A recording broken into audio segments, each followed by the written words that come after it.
Sraffa, who taught at the University of Cambridge. His book, Production of Commodities by the Means of Commodities, is taken as founding the Neo-Ricardian school of economics. In 1927, Sraffa's yet undiscussed theory of value, but also his friendship with Antonio Gramsci, a risky and compromising endeavor in the context of the Italian fascist regime, considering Gramsci's had previously been imprisoned, brought Keynes to invite Sraffa to the University of Cambridge. This lecture is titled My Sraffa and will be delivered by Professor Ajit Sinha. This lecture will be chaired by Professor Riccardo Bellofiore. May I now request the chair to please take over the proceedings. I know Ajit Sinha since long ago. He is one of the most clever and brilliant economists I have ever met. He wrote some important books. One is on the theories of value from Adam Smith to Piero Sraffa, and another one is the one actually I think he will present under the title My Sraffa, and the book is A Revolution in Economics, the Economics of Piero Sraffa.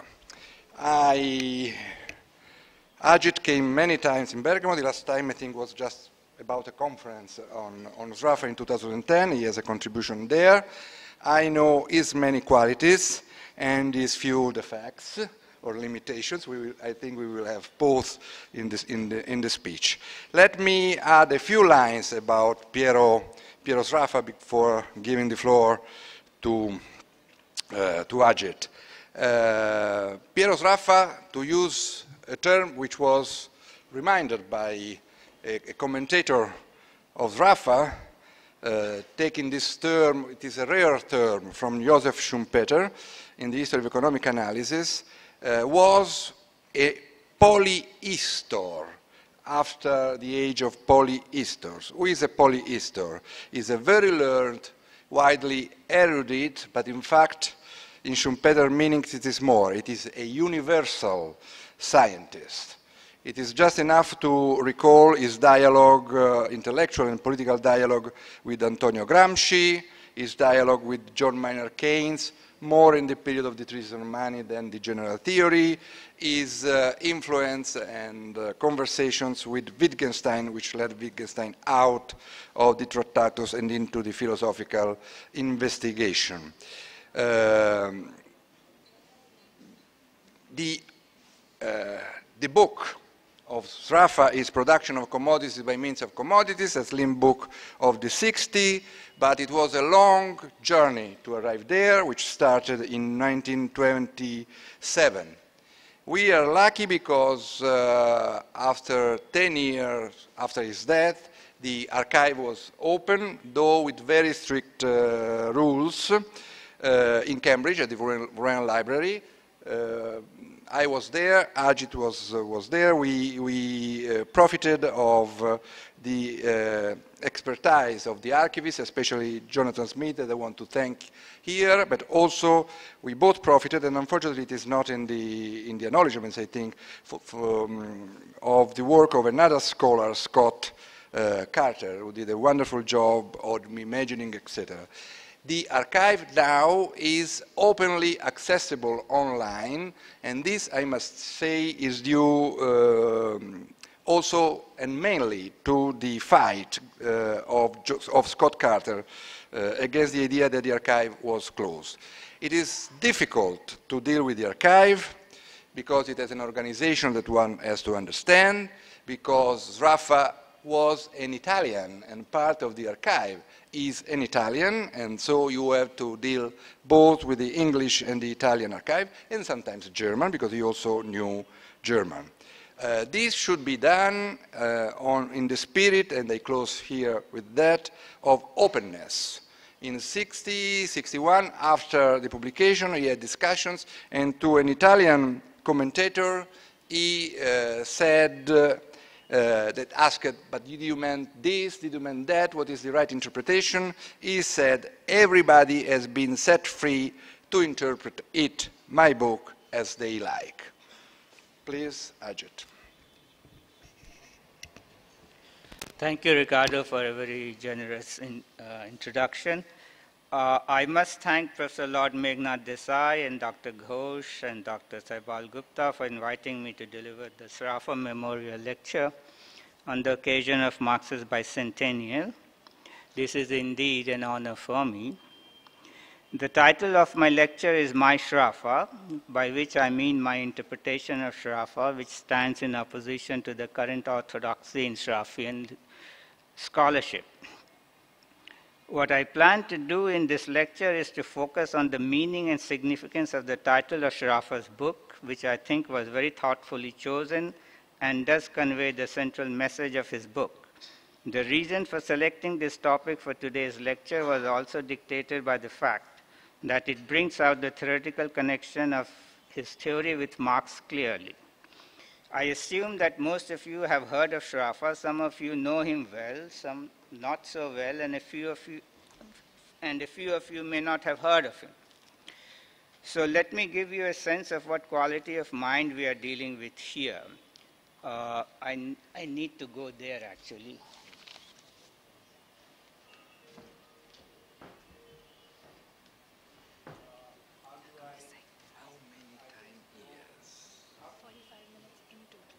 So I spoke 3 minutes, 4 minutes. We have to include that in the Yes, of course. Yeah. So say we should some time for discussion because that's what we usually kind of end up missing. 30 minutes. Slider? All right, yeah, no, I'm fine. This will do better. Sraffa was born in 1898 and died in 1983. Now, just to give you a sense of the quality of mind we are dealing with here, here is a quotation from Wittgenstein's preface of Philosophical Investigation. This is what Wittgenstein is writing. For since beginning to occupy myself with philosophy again 16 years ago, I have been forced to recognize grave mistakes in what I wrote in the first book. I was helped to realize these mistakes to a degree which I myself am hardly able to estimate by the criticism which my ideas encountered from Frank Ramsey, with whom I discussed them in innumerable conversations during the last 2 years of his life. Even more than to this, always certain and forcible criticism, I am indebted to that which a teacher of this university, Mr. P. Sraffa, for many years unceasingly practiced on my thoughts. I am indebted to this, and this is underlined by Wittgenstein, I am indebted to this stimulus for the most consequential ideas of this book. So, the interesting thing about it is that he uses the word teacher for Sraffa. Sraffa actually taught for very little while, like from 1928 to 31, and then one way or the other Keynes kept him in Cambridge.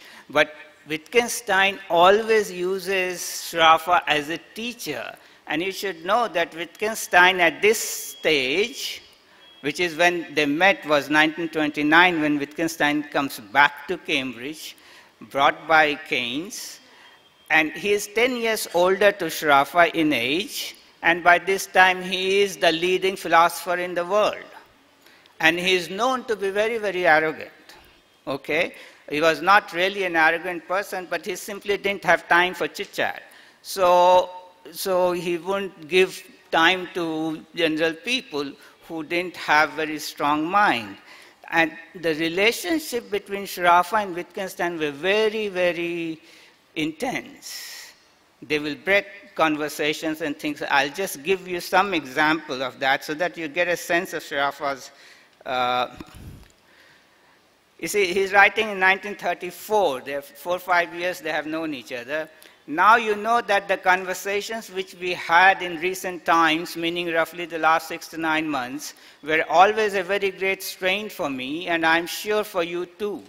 This in itself won't matter, but I think it is clear that for the present, at any rate, we have given each other all that we can give. I have learnt an enormous amount from you in the conversations we had during the past 2 or 3 years, but I can't say that I have learnt much from you in our last conversations. Not that I have learnt all you can teach, again teach word is used, but I have learnt most of what at present can be assimilated by me. That's why our last conversations haven't been profitable. Now this I think is no ground for never meeting again, but it is the reason why until I feel more powerful, I avoid having a conversation with you. That's strong a mind we are dealing with here. Now they cut their conversations off, this, that is happening, very intense, like intense lovers. I give you very late, 1949, he's writing in a very despondent state. Wittgenstein died in 1951, so it's like 1.5 years before he dies. This is what he says. It's a long letter, but I'm just giving a brief excerpt from. For since beginning, no, this is wrong. How could, okay, I'm going back. Yeah. Only by real tour de force, it was possible for us to talk to each other years ago when we were younger. And if I may compare you to mine in which I worked to get some precious ore, I must say that my labor was extremely hard, extremely underlined, though also that what I got out of it was well worth the labor. So, and then again here you see, Paul Samuelson. Did any scholar have so great an impact on economic science as Piero Sraffa did in so few writings? One doubts it. And there cannot be many scholars in any field whose greatest works were published in their second half century of life. Piero Sraffa was much respected and much loved. With each passing year, economists perceive new grounds for admiring his genius. Again, Oscar Langa once wrote sardonically but seriously that Ludwig von Mises, the enemy of socialism, deserved a statue in the Socialist Hall of Fame for compelling Abba Larner and Langa, to say nothing of earlier Perito Baron and Fred Taylor, to work out how socialists might devise efficient decentralizing pricing planning algorithms. No one can insist seriously that a neoclassical Hall of Fame deserves Sraffa's statue. His, Sraffa's pen writes as if a lawyer were at hand to ensure that no vulnerable sentence appears. That's how careful Sraffa's writings were. This is Amartya Sen. It would be, I believe, a mistake to see, as has been sometimes suggested in Sraffa's analysis, a causal system rival to the standard neoclassical model of the determination of prices, quantities, and the distribution of incomes. Sraffa was changing the nature of the inquiry toward an important but neglected theme rather than providing a different answer to a given question already in vogue in contemporary economics. Actually, my interpretation of Sraffa is very close to Sen's, as you will see. I got this letter from Ken Arrow. I had sent him the monograph of my book, and this was about 9 months before he died, and he was very kind to respond to my email. The interesting, I've never published this, but I think maybe it has a historical value. You see, he says here, I must tell you frankly that I was never enthusiastic about production of commodities by means of commodities. Oh, there's nothing here? Why? What do I do? Oh, okay. Sraffa had a remarkable mind, and his paper on the necessity of imperfect competition is a classic, but his resolute opposition to the use of subjective... it's not working. No, it will matter. It will matter later. Okay, anyway, let me go on, yes.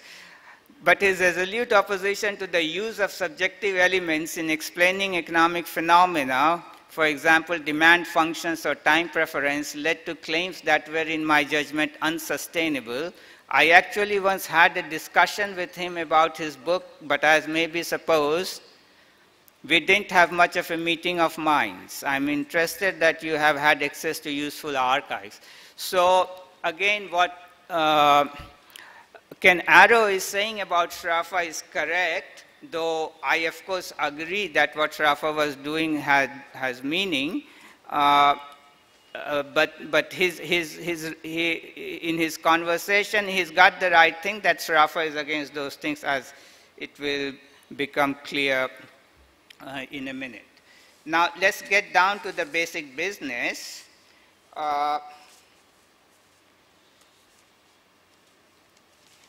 title of Sraffa's book is Production of Commodities by Means of Commodities. It refers to a circularity which stands in stark opposition to a linear narrative which goes back to the primordial production as the primordial relation between man and nature. Here I would like to, again, it's come back, so that's good news. See what Adam Smith writes.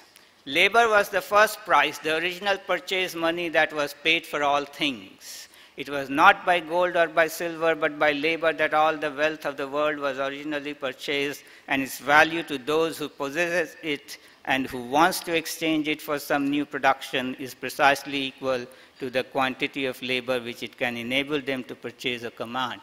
So you see, this idea that production can be finally reduced to this primordial relation of labor and nature, it develops a linear narrative. It tries to search for the ultimate cause of value. What is the ultimate cause of value?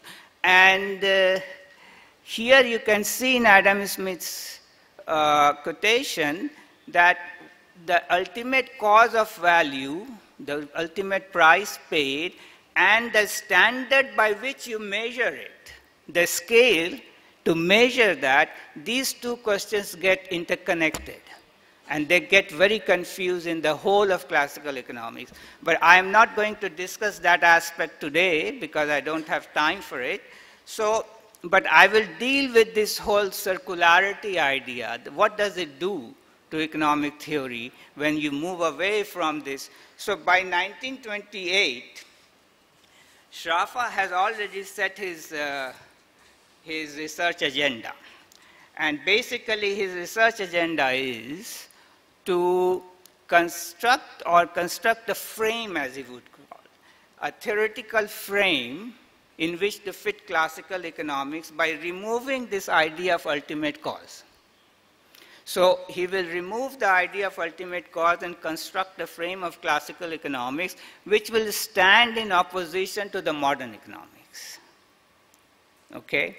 So now, what is modern economics? What does modern economics do? Now, the introduction of the inauguration of modern economics by Jevons, Menger, and Walras in early 1870s, Jevons precisely says this, that you see, they have revolutionized the science of economics by introducing calculus, differential calculus, as a method of analysis. And this differential calculus as a method of analysis allows them to bring psychological element to the human psychology to the center of economic analysis. The earlier economists were unable to do that because they were not using this method, so they didn't know how to use utility, how to deal with utility, but now we can deal with utility in terms of marginal change, and that allows them to bring it into the center of economic analysis. So you have a method which allows them to bring human psychology at the center of economic analysis, and that is what brings the revolution in economics. Now, what Sraffa is setting himself up is that the alternative which he wants to build will remove both these aspects of modern economics, remove human psychology, and remove this method, the marginal method, which is basically a method of counterfactual reasoning. So I will have in my system, in Sraffa basically is setting himself up, no role for human psychology, as well as no role for change. So this is a very radical research agenda, okay? So now, in the modern economics where you have this price determined by falling demand and rising supply curve, so marginal utility falls and the marginal cost rises and the equilibrium of the two gives you the price. Similarly, the explanation for profit or rate of interest was done on the analogous argument that you will have a marginal productivity of capital declining and marginal disutility of saving rising, and where they cut each other, that will determine your rate of profit or rate of interest. Now, the question in this sort of thinking is that capital, which is supposed to have productivity, has to be the means of production. And means of production are nothing but commodities. And they're heterogeneous commodities. So the idea of how to measure a marginal increase in capital, you have to have a notion of capital as, oh my God. 15. Okay. So you have to have a notion of capital as a homogeneous entity. So how to homogenize capital was the problem. Now, you cannot homogenize capital by multiplying by their prices simply because in the supply function of your commodities prices, rate of profit or rate of interest enters as a cost. So you get into this circularity. So one way of getting out of it was suggested by Jevons and later developed by Bembauer and Wicksell, was to go back and back in time in the cycle of production till the primordial state of reach man versus nature, and then measure capital on the scale of time. So then one can, what Bembauer called roundabout way of production, then one can hypothesize that when you increase the time from the beginning till today's production, then capital is increasing. But that increase in capital, why you do that, why you go about roundabout way of production, is because it increases productivity, but that increase in productivity declines as you keep increasing that roundabout way or the time of waiting. And so then we can draw this downward sloping demand curve for capital, upward sloping, and do the same exercise. Now, what Sraffa had done is that he had, when he started to think in terms of building his system, by removing both psychology and change, the first equations he wrote was the equation for subsistence economy, where there is no surplus production. I hope I have some, yeah. This is not the first equation he wrote, but this is the example he gives in the book, in 1960 book. So let's suppose 240 quarter wheat produces this. You see, in this example, what you'll see that the third equation is not an independent equation, it's a dependent equation. Why? Because in a subsistence economy, total input and total output of every good must be the same. So what it does is that it basically the aggregate equation constrains the third equation. You have, so you can take any price as numerator as 1, then you have 2 prices to determine 2 independent equations. The prices of all the goods are completely and uniquely determined. You don't need any information from the demand side. The method of production determines the prices directly. Now you see the 2 things are important here. One is the interconnections of industries. If you delete one equation, the economy will just die, because these industries are interconnected, so they need to exchange with each other directly or indirectly to be able to reproduce. And this is the pricing problem in general, in Sraffa. Interconnections of industry, so that industries have to exchange their goods to be able to reproduce themselves. Pricing is that problem. Okay? Here in a subsistence economy, that problem is solved. No need for any demand, no human psychology, no change, nothing. Now, when he wrote the second equation, which was equation with surplus, there again, I'm not going to give you that equation now. There again, he found that you can again determine unique prices as long as you put the condition that the rate of profit should be equal. And again, you don't need any information from the demand side, any notion of equilibrium, etc., prices will be uniquely determined. Now the question was how to justify that equal rate of profit, and because in classical economics the justification was based on psychological aspect. Adam Smith, Riccardo, Marx, all of these people had this notion that you have an effectual demand there, and then whenever the quantity is not equal to effectual demand, market price will be up, down, market will play the role, bring it to the equilibrium, etc., etc. That was not acceptable to Sraffa because that was bringing psychology and profit motive and all that. So this was a problem which he tried to solve in a long time. My contribution is there, where I try to show that actually Sraffa succeeded in doing that, but I don't think I have time to go through it today in details. Let me see. Yeah. Oh, you are cruel, man. You. Does not. Okay, okay. So You have not the PowerPoint anymore. Ah, I don't know why. this is not. Yeah, of course. Okay. Okay, all right. Leave it. Yeah, leave it. I can manage now.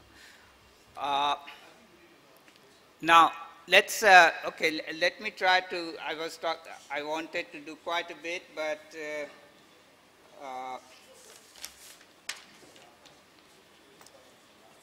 All right. So what I will do is I'll tell you a story, and I ask you to trust me. Okay. I will not prove things. Anyway, it's not working. Leave it. I cannot show you anything. But I wanted to show a few quotations in the end. Aa gaya? Good. All right. This is taking more time than my paper, Riccardo. Okay. Now, you see, so when Sraffa looked at Bembauer, Quixel, etc.'s solution, one thing immediately struck him, because now he had written the equations. What struck him is that if you go back and back in time, actually you are not going back in historical time, but you are going from one industry to another. You are collecting wages and labor elements and reducing your commodity, right? But he said that when you go back and back and back, you can never reach that primordial state. There always will remain a commodity residue. And this was the momentous discovery. Because, you see, if you can go back and back and back in time and get to the primordial state, then if wages go to zero, the rate of profit must become infinity. But if you are not able to reduce your capital to only labor, then if wages go to zero, your rate of profit must reach a finite maximum. So the relationship between wages and capital which you will be getting from these two visions will be completely different. So now you see, one thing is happening, which is the postmodern moment in economics, is that this idea of linearity, because once commodity enters in the production as capital, the road to that allegorical primordial state is blocked forever. You simply cannot reach there, theoretically speaking. And this is what the title of the book is showing, and how important this is. I'll just try to tell you in 5 minutes, and I'll use 5 more minutes just to bring Marx into it. Now, so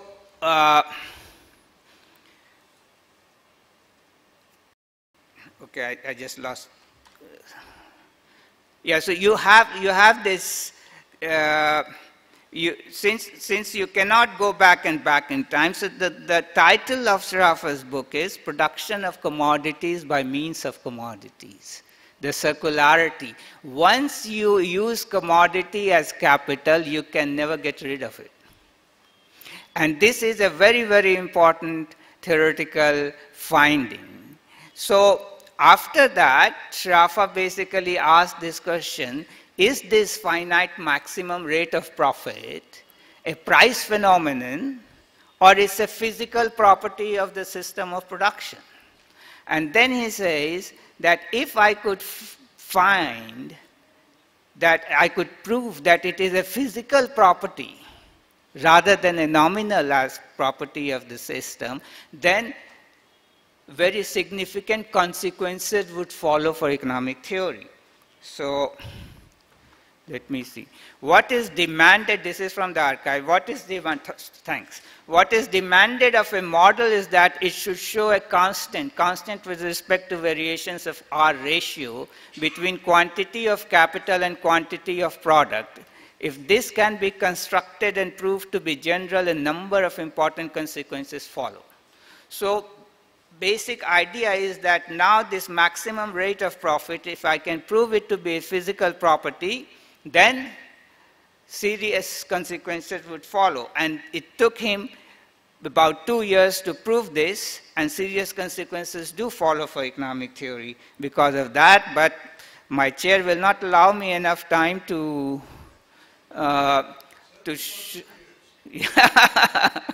so here, let's suppose you have a 3 good economy like this, producing iron, coal, and wheat like that. So you see the maximum rate of, I will put the wages equal to 0, maximum rate of profit will be this ratio, which has no meaning unless you put prices. So you cannot know without prices. However, if you write it in price terms like this is something wrong with it. Okay.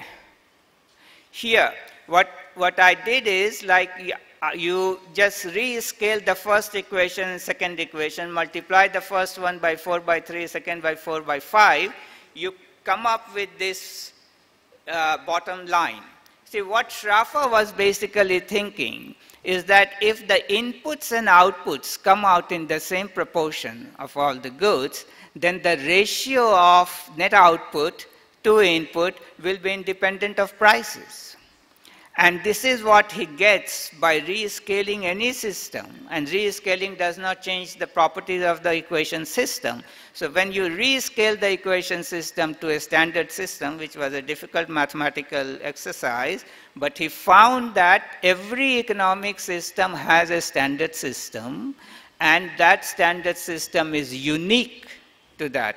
So here you see I have done it for that particular, and you can see that the rate of maximum rate of profit in this system is 20%. You don't need prices.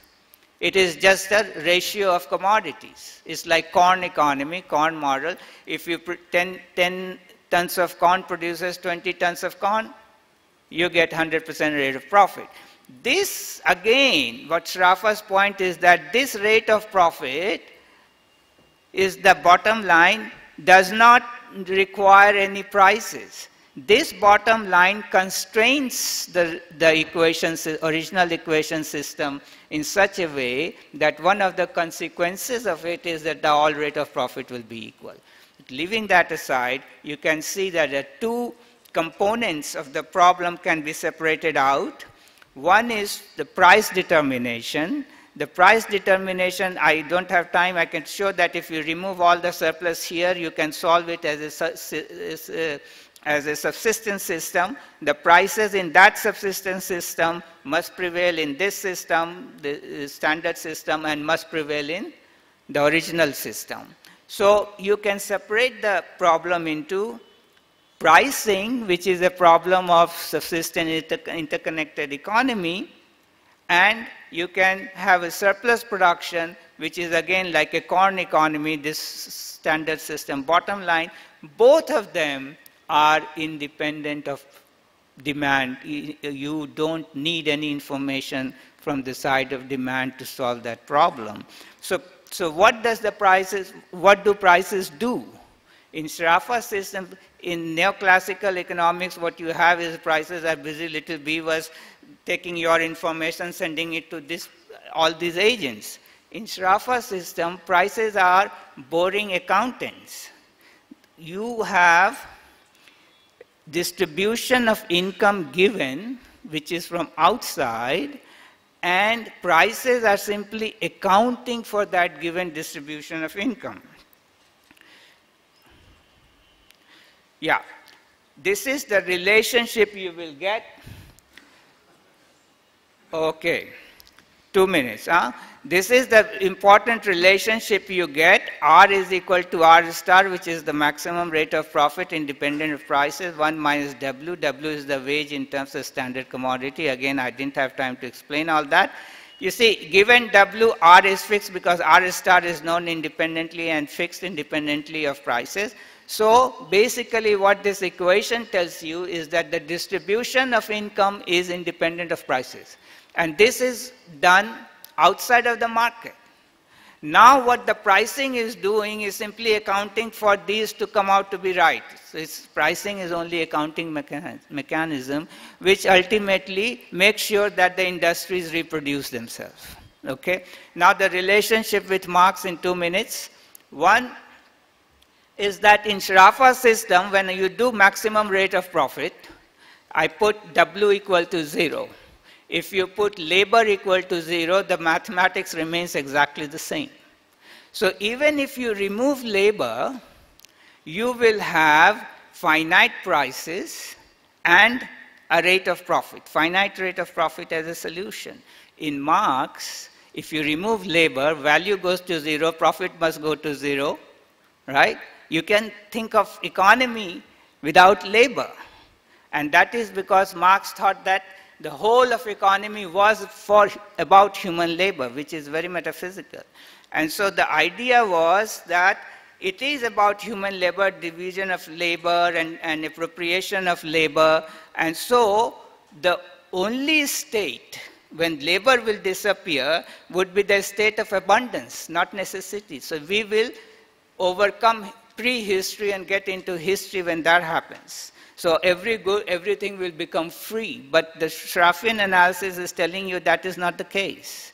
You can have a totally robotized economy with finite prices and finite rate of profit and no labor. In that case, you will have to think about basic income. Otherwise, the whole system will collapse. Now, so that's a powerful criticism, that the labor aspect of Marx is highly metaphysical.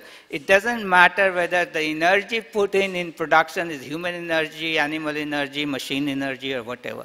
However, in some sense, it is a vindication of Marx also.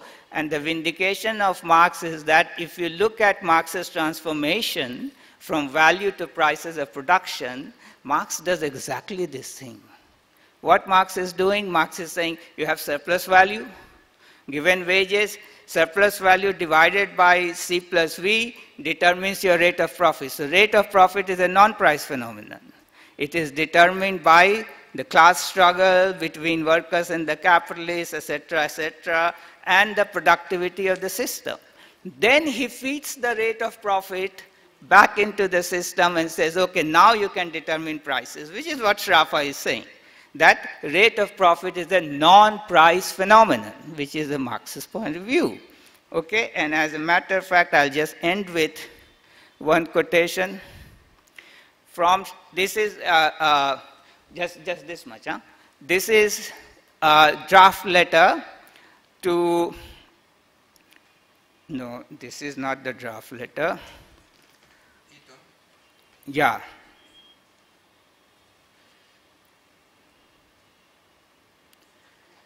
Yeah. So this is the draft letter to Eaton. Eaton, his real name was Boddington, had written a review of Sraffa's book in Italian. So this is what Sraffa wrote. There are besides many possible applications of the standard commodity which I have not mentioned in the book in problems discussed by Marx. Take, for example, the determination of a general rate of profits from the rate of surplus value. Marx takes an average of the rate of profits obtained in the production of different commodities on the basis of values and gets, as he acknowledges, an approximately correct result. An exact result could, however, be obtained by taking, instead of a simple average, a weighted average, and it can be shown that the appropriate weights can be derived directly from the proportions in which the commodities enter the standard commodity. Similarly, in the application of Marx's notion of commodity produced by a capital of average organic composition, for an exact result, the average must be found in the same way. In other words, the commodity is the standard commodity. Standard commodity is nothing but the average commodity of the system. The standard system is a way of finding the standard commodity or the system that produces the average commodity. Marx got wrong because he was going through labor values, and his average organic composition of capital didn't work out very well. But this is what, in a way, technically solves Marx's transformation problem. So that is the vindication of Marx to that extent. However, when it comes to labor, he thinks that the whole idea of human labor in Marx is metaphysical, not scientific. Thank you.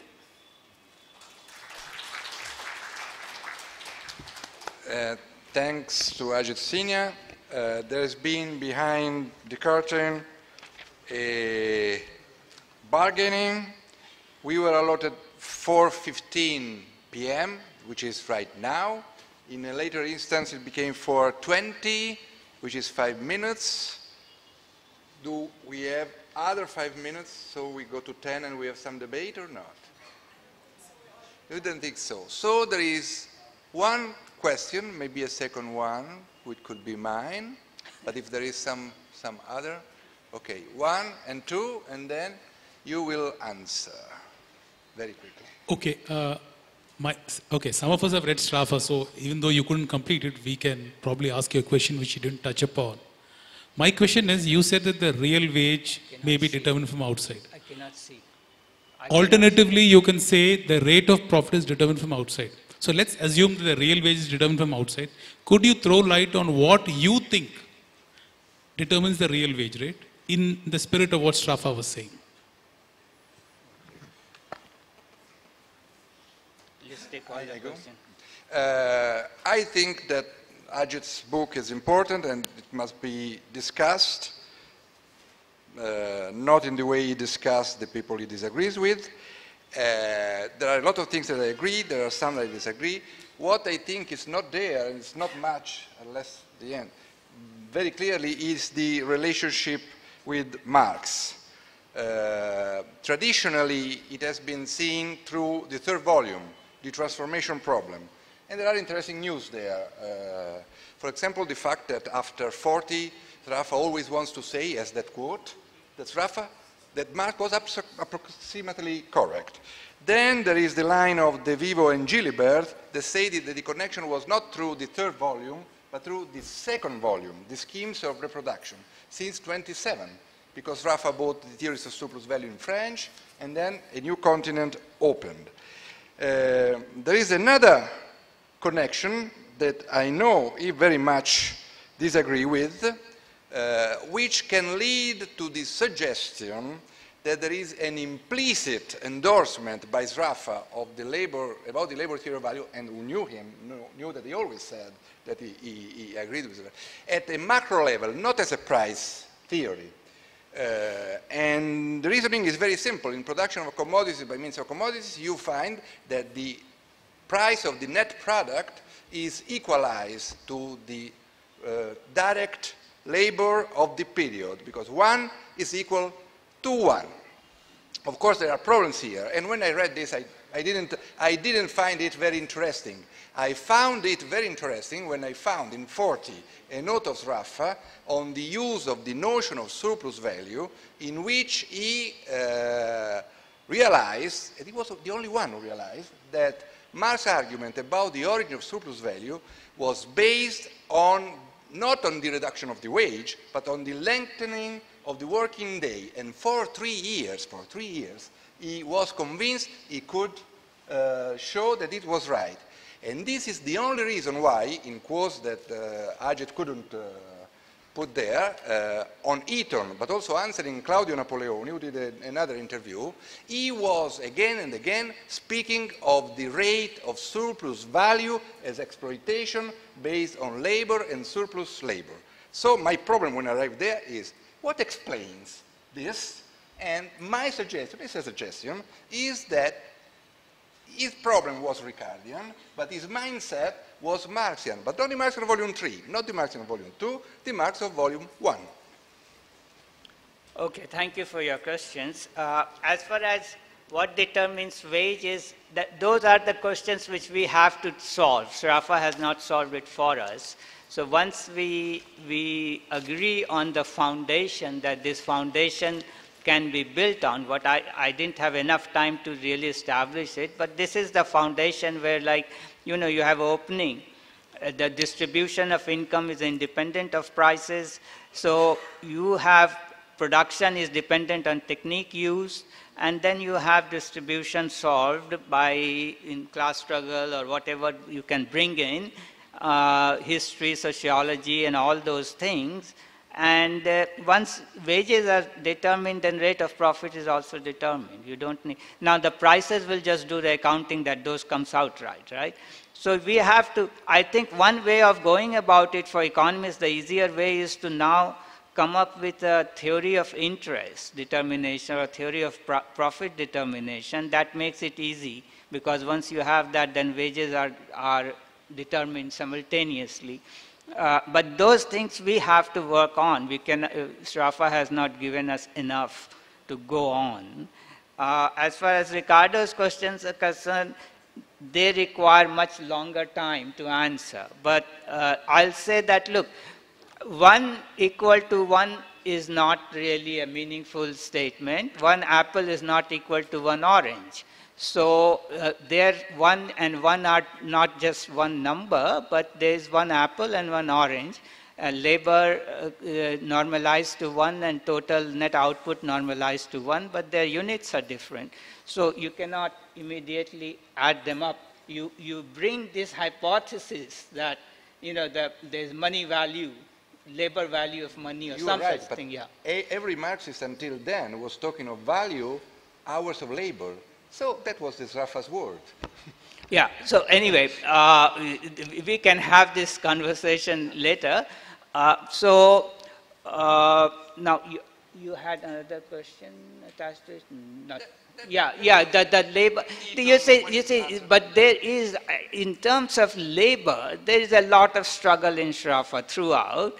And he does, from the very beginning, 1927, the metaphysics thing, where he keeps saying that Marx has a metaphysical attachment to labor. It's not scientific.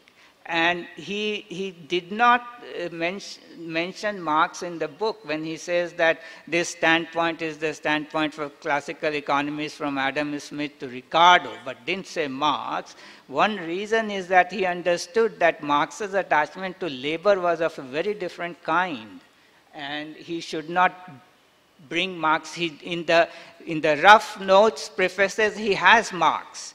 Till 1956-7, and then he removes Marx. So he did think that, you know, it will not be doing justice to Marx to pull him in.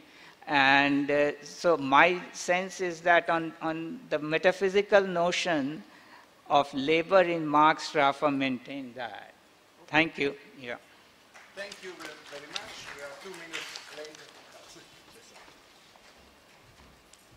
you have to... Thank you, Professor Sinha and Professor Bellofiore. Can I request Dr. Sunita Lal to present Professor Sinha with a memento?